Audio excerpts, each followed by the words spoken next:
last week, and I wasn't here because I was up in God's country, which is just north of here, just so you know, and enjoying some time at a recreational level, kind of recouping and that kind of thing.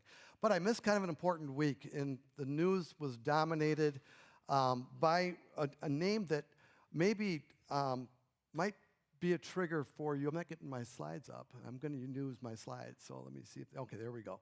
Charlie Kirk. There's not anybody in the room, and it's held on to the news. It's held on to the media, and I wanted to process this with you a little bit. Last week we did some processing. There's a lot of hard things that took place in our nation over the last month, and we took time to reflect and to pray. But I want to talk specifically about this one a little bit. And I know that, like I said, it's a trigger thing. In this room, we have every spectrum of political opinion. And I'm doing my very, very best not to make this a political thing, but you might already be thinking, well, you just said his name, so it's political. I get it. So let it go for a minute, because what I want to talk about, well, let me go back a step. First of all, let me just kind of cover, because some of us may not even know who Charlie was. So Charlie Kirk, the news was, what happened was he got assassinated last week at the age of 31. Okay? That happened in our country. Right? He was a political activist. There we go. He was a political activist. And he was a political activist for the red side, the conservatives, the MAGA, whatever you want. That's who he was. And I don't care who you voted for or I voted for. That's who Charlie was. He wasn't embarrassed. That's just who he was. He was an outspoken Christian as well. And believe me, I listened to him enough. He was very outspoken. By the way, that rubs Christians the wrong way sometimes, even when someone gets very upfront about their faith. And he had a debate-style approach, which really can rub people the wrong way. In fact, it's not my favorite. The debate style is you get in and you prove me wrong and have a conversation. Hopefully it's a conversation. But debate is debating.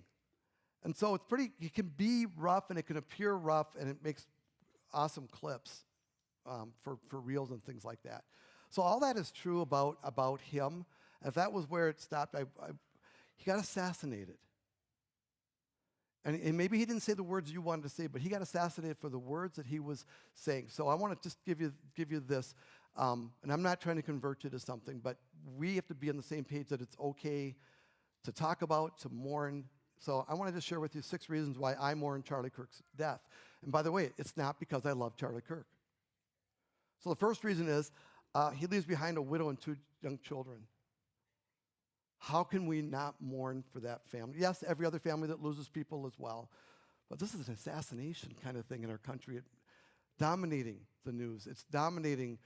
It's a very big deal. But at the core of it, I mourn for that family. Secondly, I mourn the threat to free speech assassination creates. Right? They just do. There's people who speak for livings and teach for livings.